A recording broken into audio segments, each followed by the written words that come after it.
Jyunmi, you've changed. I told you.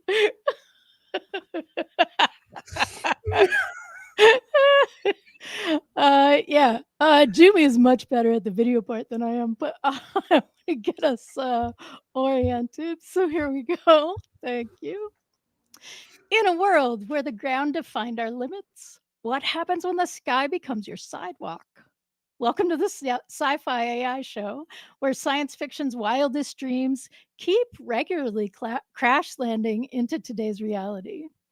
Today, we're talking about personal air vehicles, not concept art, not comic book tech, not Jyunmi becoming his own personal air vehicle, notwithstanding, but we mean real machines, jet propelled, AI stabilized, now being tested over real cities by real people. And this year, the Volanaut Airbike showed us what flight without rotors looks like. So it really looks like a bike, and we're going to show the video in that. It actually came to us because Carl posted it in our daily AI show Slack as something that he was watching. And what's interesting about this is that it apparently has squid-inspired propulsion, right? So it pushes squids push water out, but it pushes whatever it pushes out and moves it forward or pushes it down to move it up. It also has 360-degree view. It's like a jet ski or a bike, and no runway required. I don't know how to pronounce this word. EVTOLs are getting certified. Is that how you say it? You just say the letters, Jimmy? EVTOLs? No. VTOLs. They're eVTOLs. Vertical takeoff and landing. Yes. That's probably better than eVTOLs. Yeah. All right. Hoverbikes are flying at expos. And AI isn't the pilot. We're not talking about like no human involved here. You're definitely steering and having some interaction with what's happening in the vehicle. But it's your guardian, right? It's watching your fuel load, it's watching your heat signature, and it's watching your airspace clearance. And the more that we move into this future where these things are possible, the more the air clearance and safety becomes a thing. So we're not just talking about a new kind of transportation. We're actually talking about a new kind of freedom, which brings a bunch of questions. Because when everyone can fly, what kind of city builds for the skies? Who gets access to elevation? Who stays grounded? What happens to your relationship with the world when you literally live above it? So we ask today, is this the democratization of flight or the gentrification of gravity? If AI stabilizes your ride and you're still the pilot, who really is in control? And when your morning commute involves a launch and not a left turn, what kind of future are we all ascending to? Strap in, the engines are lit, and the airspace is open.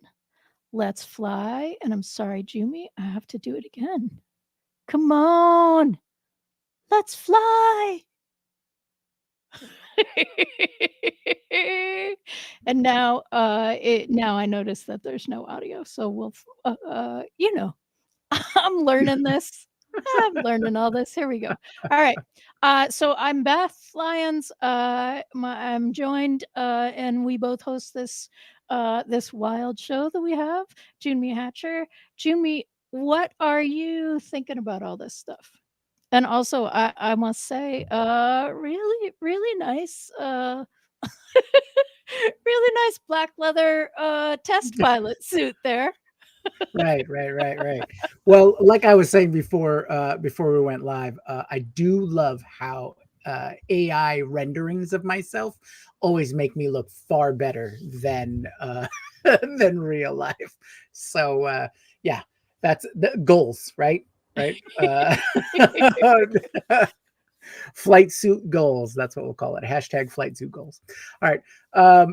So yeah, thoughts. Okay. Uh, been a big nerd all my life, so anytime we can see like personal vehicles that remind me of things that I've seen in all of my favorite movies, 100%. I love it. Let's go. Um, that could be the speeder bikes from Star Wars, Mhm. or that could be the hoverboards from Back to the Future.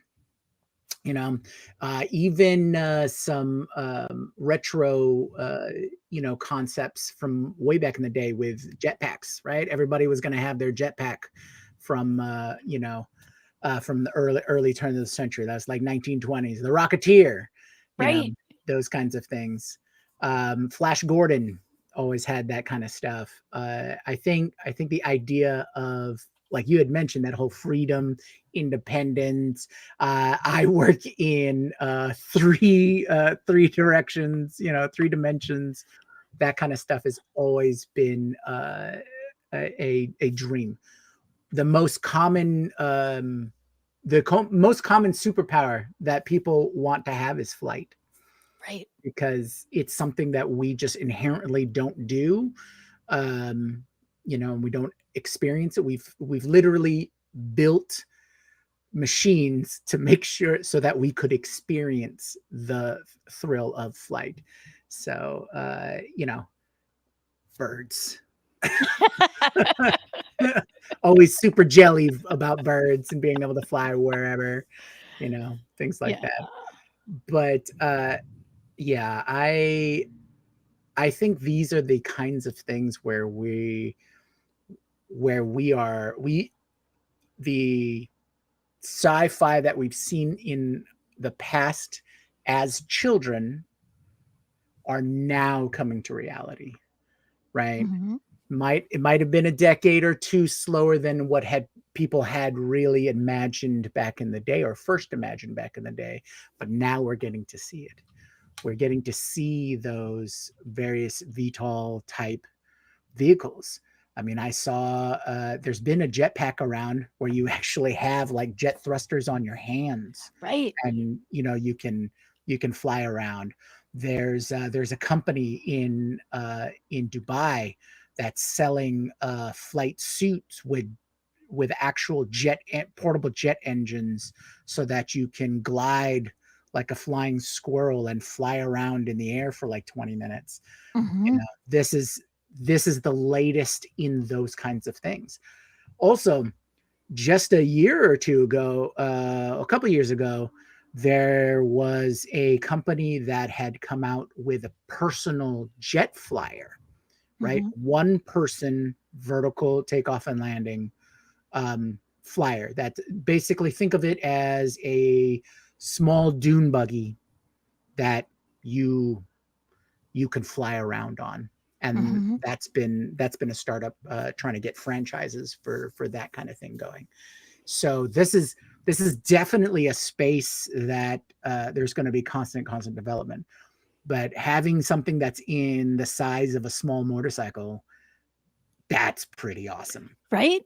I mean, it's almost like a jet ski. Actually, Right.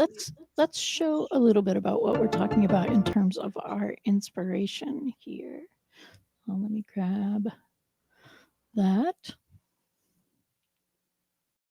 There we are. Okay. So this is what we're talking about. And I'm just going to play a little here, which means I have to touch it there. There we go.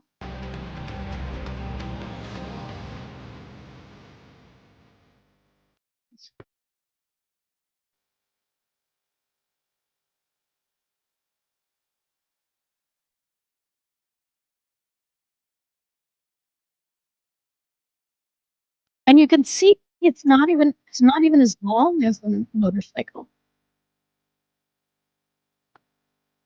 And then he stops just because he can, just hovers right there. And then that's the company, right? Yeah, it's cool. So It's too yeah, cool. stop, Beth. No, they won't let you stop the ads. Ah!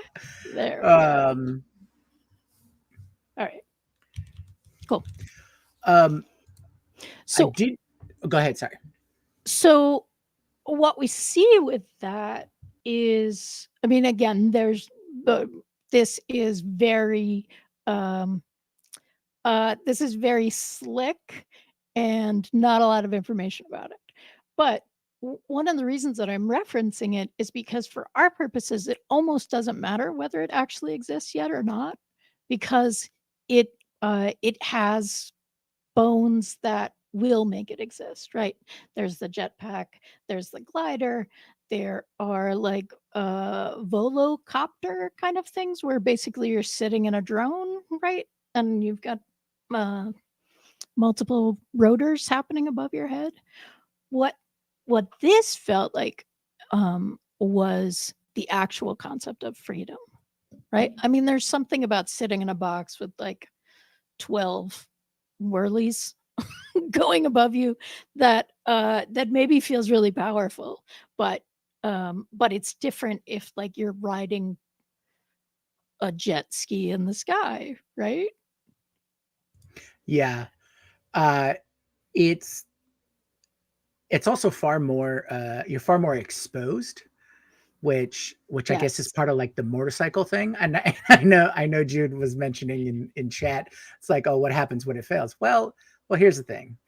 Uh, you falling from 10 feet, 15 feet is probably not going to be any more damaging to you than falling off your motorcycle at 50 miles an hour. So Maybe less. I mean, yeah, maybe if you're maybe even well, hovering, it depends. Are you hovering or are you like firing at full yeah, speed and then crashing? which So is I think the max that they say is 200 miles an hour. So that's that could okay, damage. cool. But I will say anybody who's getting into wanting to use it or whatnot, um, they have a they have a greater threshold for risk, right? So these Yes. are probably people who are going to be riding motorcycles. These are probably the people who do ride roller coasters. Right. Um, And and if I could ever wasn't Jude oh is saying that, in their opinion, riding a motorcycle is actually very close to the sensation of flying, maybe as close as people have been able to get. You're nice. grinning? Well, well, here's the thing. Okay, sorry. As soon as I saw that come up, I was like, okay. So the very first thing is, all right, it's gonna happen. We're gonna see the TikTok videos. It's like, all right, Mr. Beast video. And it's like, okay, I bought one of these flying motorcycles and I got one of these driving motorcycles, and now we're gonna race them. It's like, oh, we're gonna test what the experience is like, and go along those lines. But can you imagine? I mean, we already have Red Bull races and their Yeah. Flutog and air races and stuff like that. But now you have this new category of VTOL category. I'm just like, oh man, just let's go. Let's start. Let's Yep. try it out. You know, you could create specialized areas to run. Do have specific runs. You can even have you can start doing it like skiing. Like here's the bunny slope, here's the black diamond, here's the triple black diamond. Things like that. But I think it just opens up for so many things. Okay, so a few years ago, I went out to the coast and they have these. Basically, there's these adventure shops, right? Um, and it's all around like ATVs, right? In one things or one type of these adventure sports um, shops or companies is ATVs. So I went to the coast and we took sand dunes up and down the stretch of the beach. It was the most fun everything. But you go through 30-minute checklist of like, don't do this, don't do that. If this situation comes up, don't do this. If this situation do only this kind of thing.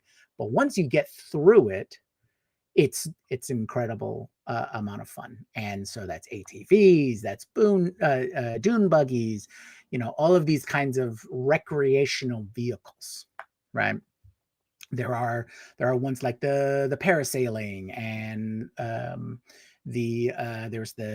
there's also the what do you call it? The one where you strap the giant swamp boat fan to your back and hold on to a a parachute kite thing. I forget what that one's called, right?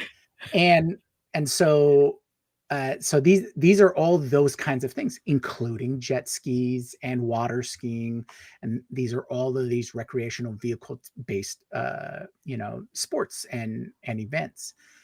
And this is squarely gonna be in that zone. Absolutely. I could see that place on the coast going, okay, now you can do the VTOL ones, but here's the hour-long training session that you'll need, and sign waivers and stuff like that. I signed like 6 pages of waivers that said you can't sue us for any conceivable variation of existence in all perpetuity and the multiverse, things like that.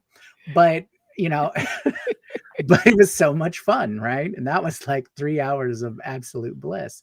So I think that's where we're going to see a lot of these. Now, to go back to how this functions in day-to-day society, like on the streets, or trying to fulfill the promise of the flying car, Mhm, which they still haven't, cracked that nut yet. Um, I've seen this take off and land. mhm. It's you need some you got to give it some clearance. There's Yes, clearance involved. So I would imagine maybe more of the helipad kind of right, situation for it. But that's definitely an FAA, kind of metro transit authority conversation before that can even be implemented. right, and, so you're sort of moving on to, let's see, the volocopter, which is a EVOL? What did you say? eVTOL. E Nope, VTOL. eVTOL. Alright. Alright, so here we go. Um, this is volocopter, and, these are videos and images from their, flight takeoff, on Versailles, I think it is. Um, yeah. Flies at the Palace of Versailles. So to your point, Junmi, like, not only do you need a lot of, like, takeoff and landing room, but look, I mean, it's the palace, right? It's literally the helipad at the palace in that kind of space. So that's not something that the average person is gonna have access to, and that's not something that our cities are gonna be built around. Sure. I would imagine, like off the top of my head, I'd say the implementation would be allocating 2 or 3 parking spots in a Mm, for the bike. I'll just call it a bike for now. For the flying bike is you would you basically take 2 or 3 of clusters of these parking spots and say, okay, mhm. you can park it. Now, did they say what kind of fuel it used? Was it a battery? Was it was it electric? Is that what the is for? That, yes, I believe is a battery. Um, let's go Okay, back to this. see now I see like collabs between electric start charging stations and these flying bikes. There we go. Helicopter. This is a podcaster's challenge. I have several things shared over in the corner, and I'm not entirely sure which screen is which. There we go. That's what I'm looking for. Okay. Let's see if we can find where that is again. It's air mobility, right? So it is the solution technology.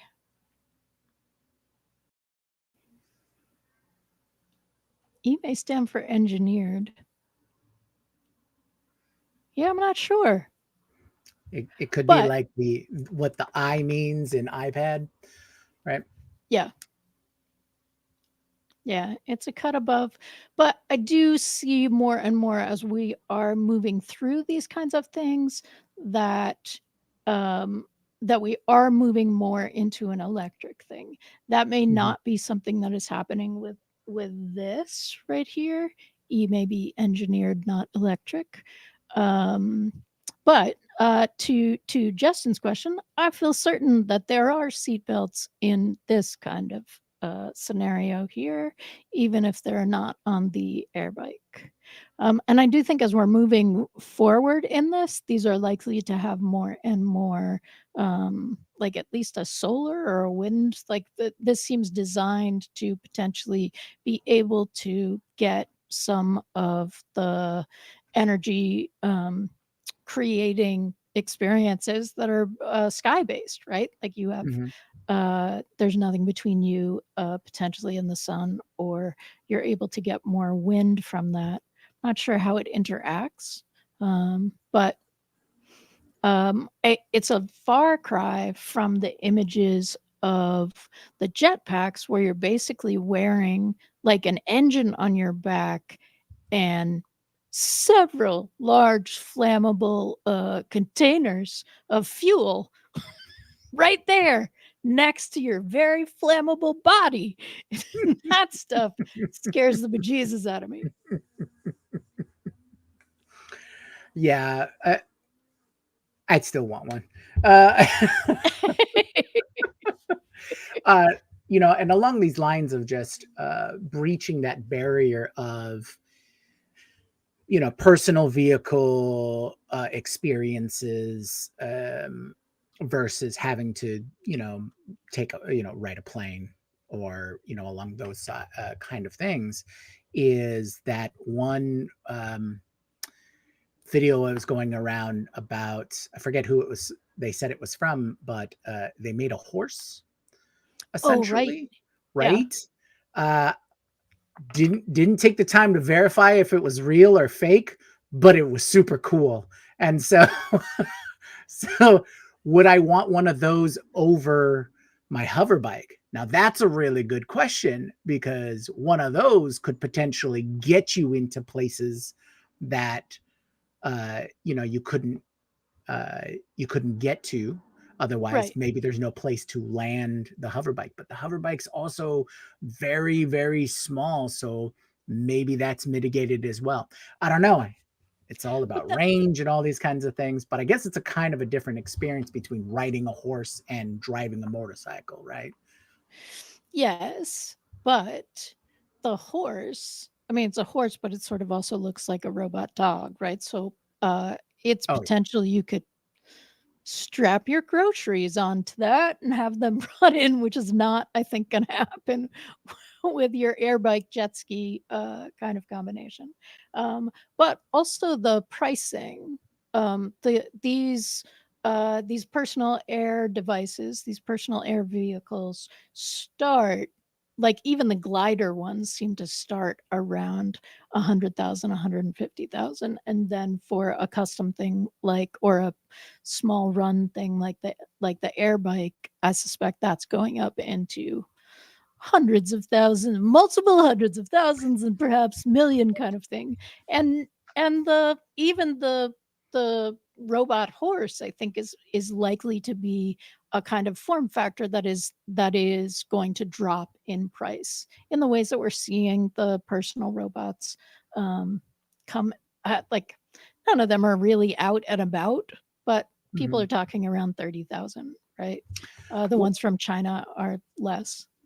well, that's actually a really good point, because some of those ones from China, right? They're averaging, I'd say on the upper end of the average, they're talking 15, 20K, right? Mhm. If that's the price point that we're getting at, that's the price point of an EV, you know, Right. coming out of China. The performance vehicles, in the EV space. So I have to ask, if I've got a robot that can run at 60 miles an hour and carry 300 pounds, um, can it just carry me? Yes. Right? Right? It's like, What here, hold my chair that I'm sitting in. I'll put on my seatbelt. Yep. Now go take me to that place. Okay. Okay, put me down. Cool. Thanks, Jeeps. I'll come back to you in a second. Do my thing. Come sit back. It's like, all right, to the next place, Jeeves. Okay. Is that, and that's a fully autonomous Right? embodied AI, and that's for 20K versus the hover bike now. I mean, these all seem very like scratching niche itches. These are not like, here's an all-in-one that does everything the best it can for you kind of thing. It's like, you want to fly, here's the hover bike. Yeah. If you want to ride over the mountains but not have to water and feed a horse, then here's your robot horse.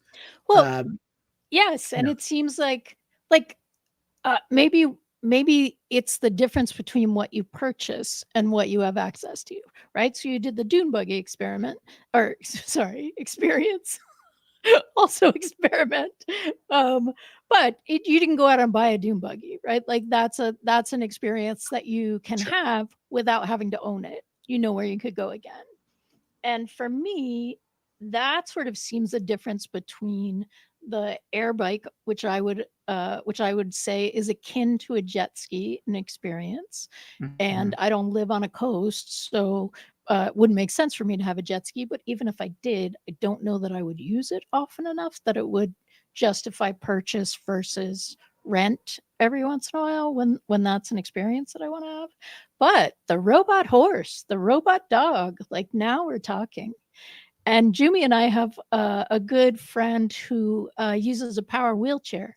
And we were having conversation offline about this because the things that make something inaccessible are potentially mitigated if your power vehicle has the ability to just like step up on top of a curb, right? If it's not a wheel-based thing and the curb is no longer a problem or the stairs. Now, my friend doesn't want to watch as it's like hauling her up the steep staircase, and I totally understand that. But it has like these are niche, but it also has um, some real broad impacts as well. Could have some broad impacts. Mm-hmm. At one where 20,000 is like reasonable power wheelchair pricing. Right. And like you said, what if it's not wheeled? But what if it also doesn't look like a wheelchair anymore? Right. Right? And what if it doesn't look like a robot, or it doesn't look like a horse or a dog or anything like that? And now we're talking exoskeleton kind of Right. stuff. Not Right. necessarily anything bulky. Maybe all of the, all the engineering and strength that you need to support standing or sitting or adjusting or climbing, the curb or steps or whatever like that, can be done in a harness or apparatus that you can, just lock into place or unlock as needed. So, because one of the things we were talking about was that paper that talking about the e-bar, and one of the functions of that e-bar is to help the elderly to move from sitting to standing and back again, Right. right? So if that's an inherent function of these machines, then now you're getting to far more portability and, solving for mobility hurdles and things like that. So And with AI, so that was part of the question in putting the show together. Where is the AI in this? What if the AI is actually spending resources to make sure that your ride isn't like an actual horse, right? Or like one of those, I don't know if you've seen them, the buildings have them sometimes, and people with someone who's disabled in their multi story home sometimes have them. You sit on the chair at the bottom, and then it rides up and it goes, chichikung, chichikung. Right? Like, I mean, it's generally not a super smooth ride, but maybe that's part of what AI does in this is that as these are moving, the top Oh, is staying calculates the level, thing. Yeah. so you don't experience that as the person who is being transported in these various ways. Yeah. Yeah. And since essentially we're talking about personal personal vehicles, right? And Mhm. AI and things like that. I saw a recent report about this was more on the solving for mass transit or transit potential transit issues and moving towards a more EV, completely EV status Mhm. is starting to put the charging technology into the roads themselves as they're constructed so that your vehicle constantly charges itself as you're going Mm. down these big stretches so that you don't need as much space to do things like have a charging station and things like that. um, whether this is just an expansion of like near field technology, um, the Qi chargers that you use for your mobility or your mobile phones and things like that, indirect charging. Um, Mhm. this kind of expands into the if this is a infrastructure um, kind of play here, is everything going to be wireless charging, right? Mhm. Is that the way to move these um, personal vehicles or move the clear space is in the entertainment sports side of things into the everyday use or everyday use versions, right? So if the hover bike or the air bike moves from ski size to, let's say, a larger format that is meant to haul your groceries, are meant to haul your stuff that you bought at the store or whatnot, then how do we accommodate for those kinds of the needs, three-dimensional needs, takeoff landing needs, and all of that. So yeah, I mean, I think it's a very interesting space that we're moving in for these kinds of technologies. Now we have talked about the personal flyers, whether that be the air bike or the personal drone flyers, I guess, the personal embodied AI in robots. I mean, all of these are going to have some AI component, right? This is Mhm. because it's the AI that's going to be doing all the calculations, the monitoring of the sensors, the making adjustments, even if it's for like smooth rides. That's all going to have the AI is going to be running all of that. Right. Your constant GPS for your positioning, any emergency, technologies or features, um, and so we talked about all of these kinds of aspects. Even the robot horse or dog is Right. going to have these kind of technologies. Now we've kind of talked about what we needed to do to address um, for the air bike, the three dimensionality or the vertical dimensionality. Right. Uh, how is this going to affect our current transit lines? Like, is the robot horse going to be rated? If it can go 35 miles an hour, it can go on the highway, Yep. right? So is it rated for that? Can Well, is there going to be some modifications for that kind of thing? and now are we in, like, Harry Potter territory to a certain extent? And there may be these already existing, but if you remember the night bus in Harry Potter, when it got, in a problem, it just raised itself, right? Also squished itself and made it Self really and right, small. right, But, right, like, right. could are we in a situation where, like, the robot or the ETVOL, EVTOL, has the ability to raise just above to create a second lane, right? A now vertical second lane where it uh, can move forward. And is that good or not, right? Does that create it's good for the person maybe, but does that create more problems for the folks who are left on the ground.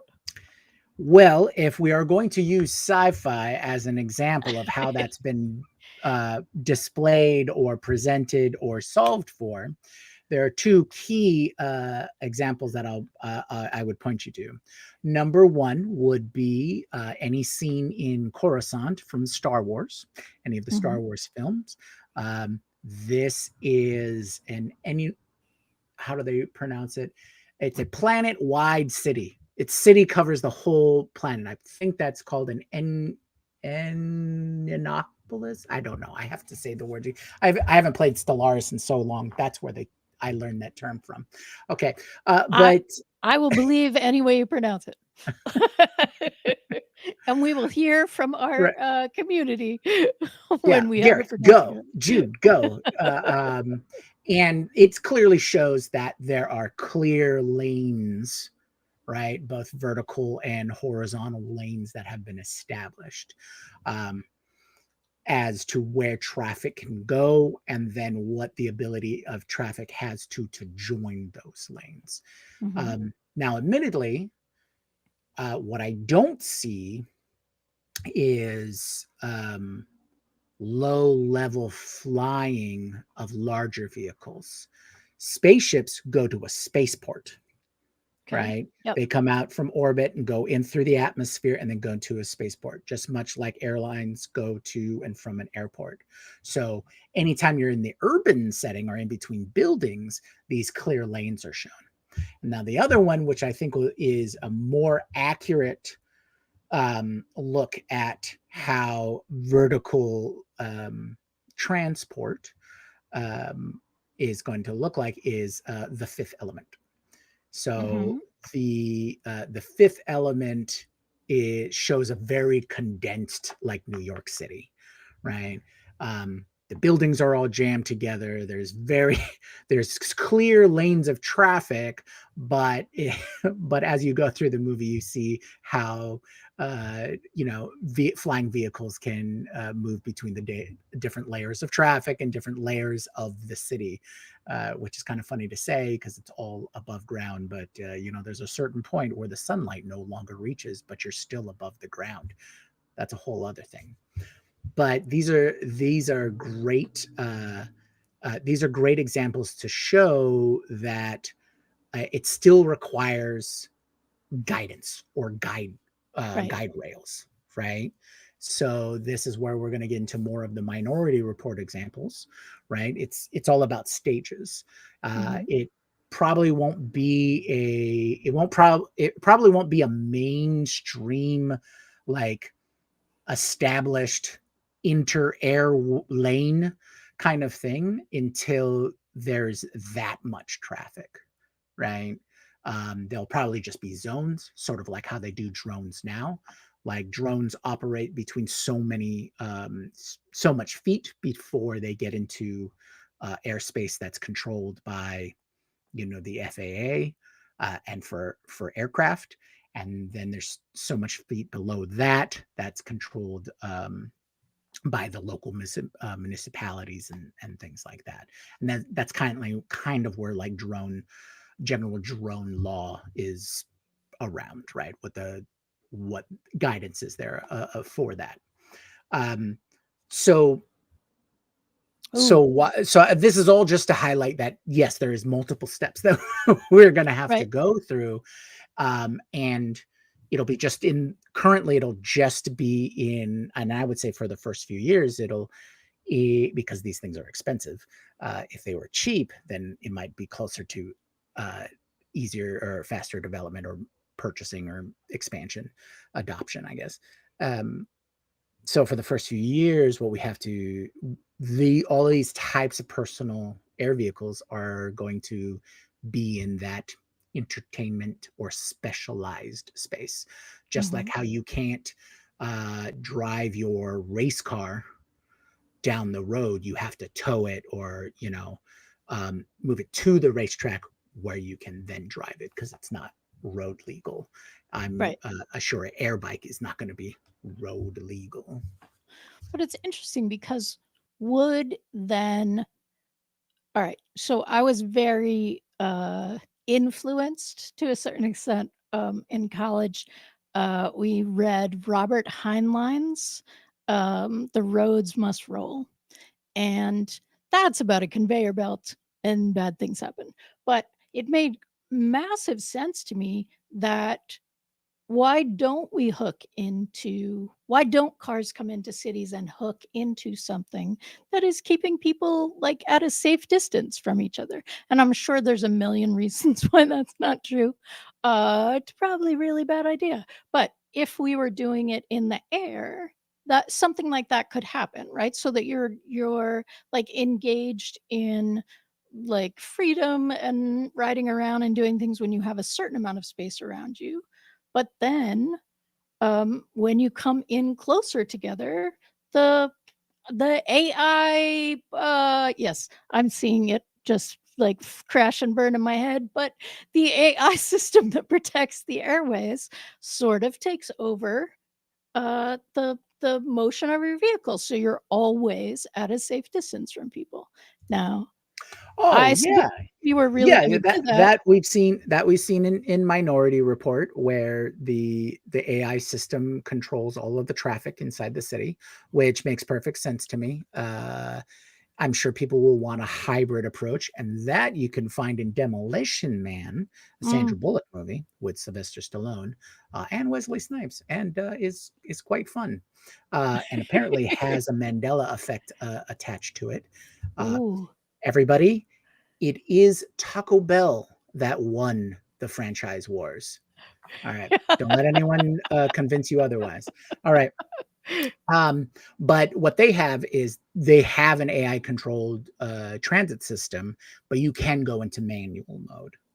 Okay. So that's probably what transitionally most people will want is like, oh, but I want to be able to drive my vehicle manually and uh, not be controlled by the grid. I need to have that ability, and so we'll probably see this. We see this form of it, anyways. Yeah, Justin is taking us to our logical conclusion of stuck in traffic next to a robot horse and a grocery carrying e-dog while the air sky zips through the sky chased by hummingbots. Dreams can come true for sure. Justin, that's great. that sounds awesome. That could either be cyberpunk or solar punk, depending on if you wanted it to be a bright future or a dark future. Well, and while you were talking about like the Demolition Man reference, I think part of what we're seeing is that challenge between this was created for freedom, and then where how much control does freedom have, right? So is there a greater good that limits freedom or informs how much freedom you have? Or is there a bunch of freedom which informs how much greater good you can have, right? Like that I think is, I mean, it shouldn't have to exist in tension, but I think it does a lot of the time. Yeah, I agree. I think the fine balance or a good example I've seen is between you know well, number one. Okay, so I'll preface this: freedom and the greater good are not necessarily in opposition, Right. but in the cases of um, you know the best for the most, and we're talking about in the context of, let's say, traffic, right? Because we all deal with traffic in one form or another, or transit in general. um, the the best compromise for those aspects, or those desires of, oh, I want full autonomy and freedom over my vehicle, versus, hey, if we do it this way, there is no traffic because it's calculated so that everybody gets everywhere as optimal as possible, but you have to be connected to the grid. um, is the example of uh, city limits versus outside of the city. So if you're in the city center, where is the biggest congestion, right? Then or the main routes in and out. such as Mhm. tunnels, bridges, you know, main high thoroughfares or highways. That's all on grid. So when you enter, you're on grid. It's just a device that's installed in all vehicles, and you know it goes on, and you're in there. Then you'll have the most efficient transport between it, right? Mhm. And this is beyond having mass transit options, which could be, you know, in, far more useful. You know, instant high speed rail of different forms going through everywhere possible, Right. zigzag across the country, those kinds of things. And then outside the city limits, the places where you need the autonomy for sure, and because the infrastructure doesn't extend that far, or the infrastructure becomes weaker and weaker as it goes away from the center, whether that be from um, you know signal or actual physical limitations, or logistical limitations, because what's a grid really going to do when there's only 10 cars on the road when you're driving up to the mountain that's an hour outside the city? That's not going to Right. help you, right? So I think that kind of balance is probably where we're going to see the best compromise and the most efficient build out for transit technology. Mhm. Now, when you add in that third element of people taking off and flying around, you probably need to be a little more strict on you. Here is your flight plan. Here is your flight path. Um, whether that means you are on grid within the city limits, like if they can do it that way, because it's all about congestion, right? Mhm. No one really cares if you're riding your air bike out in the woods, or over the woods, I guess, or near the mountains or whatever, when you're not near anybody. You're not near anybody's house. You're not near any village or city or town, or or whatever. No one cares, right? That's why you take your ATV out out into the woods and ride it all around in the mud and stuff like that. Um, so for those sports vehicles or that kind of use, there's probably not going to need to be a huge amount of regulations. But I think where we see the most time or the most attention is when other people are around in one form or another, or Right. buildings, or those kinds of things. And I'm going to say no one cares until there's an accident that creates, uh, you know, 100-acre fire, right? Or creates. I mean, Sure. there are, just because you don't have people immediately around you to complain does not mean you're not engaging in behavior that could still affect the people around you, right? But Right. um but that sort of brings me to kind of the last question. So, is there i- is there uh are we always flying too close to the sun? Is there sort of a human challenge in this, where gravity at some point always wins, right? You're always in that fight with gravity and needing to respect gravity to a certain extent. Are we doomed to always fly just too close to the sun? And there will be some people who have that, yep, you got too close, bummer, boom, you're burned up and gone kind of experience. I I look at it slightly different than that lesson, that dataless lesson, right? I think it's more of a it's an aspect of humanity. We are always too close to the sun, because Mm, that's what drives our exploration, our need to know more and achieve more. Can we do it? Yes, we can. Now we tend to ask ourselves can and should, uh, in disproportionate amounts, but I think that's an inherent aspect of our species, because okay. we have these, and and this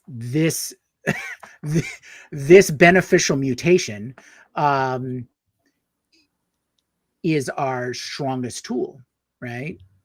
We use it for everything. We have not hit a limit to how useful it is, and we have Mhm. not developed another beneficial mutation to keep with us as we continue through time. So Mhm. uh, so we're constantly there. It's just like here's another good analogy. We do not walk or run. We fall very well, Mm. right? we Yep. we do not we do not move. We do not have the locomotion that is similar to a lot of the ways that it functions in other animals. Mhm. We are constantly just falling well in the direction we desire.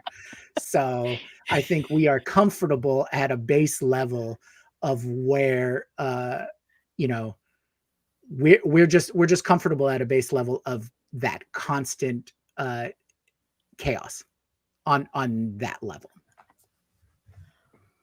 Well, that's a really interesting way to think about it. That's great. I have not heard that reframe before. All right. So, we did have a special guest, but I forgot we had a special guest. So, shall we have a couple minutes with our AI host? You all have had this experience with us a little bit before.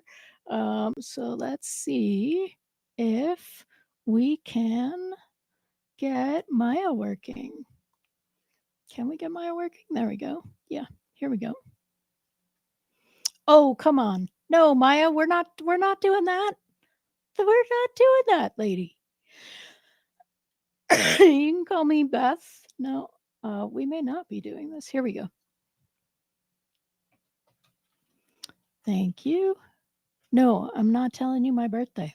All right. We will set this up for better next time. Um, because we do want to bring you some of what we find really exciting lately is having AI be more and more of an environment in which we can have sort of a an AI co-host or a supplemental knowledge source that has a communication aspect and just happens to know a bunch about sci-fi because that was part of the training data. All right. Oh, Jumi, yeah, final things, please. so just for clarification, the whole planet that is covered by a city is called an ecumenopolis. The one in Star Wars Ooh. is called Coruscant. But yes, the general term for a planet that's an entire city. Sorry, I had to get that out of my head, otherwise it'd be stuck there the whole weekend. All right. Well, thank you so much for joining us. We will be back next Friday with another great sci-fi AI show. You can join us at the Daily AI Show Slack at the Daily AI Show community.com. And if you have ideas about what you would like to see, if sci-fi, if the intersection between sci-fi and AI is blowing your mind as well, we would love to hear from you. And yeah, all right. So let's get ready and let's have Jyunmi fly us out of here as we end the show. All right. Thanks, everybody. Aloha.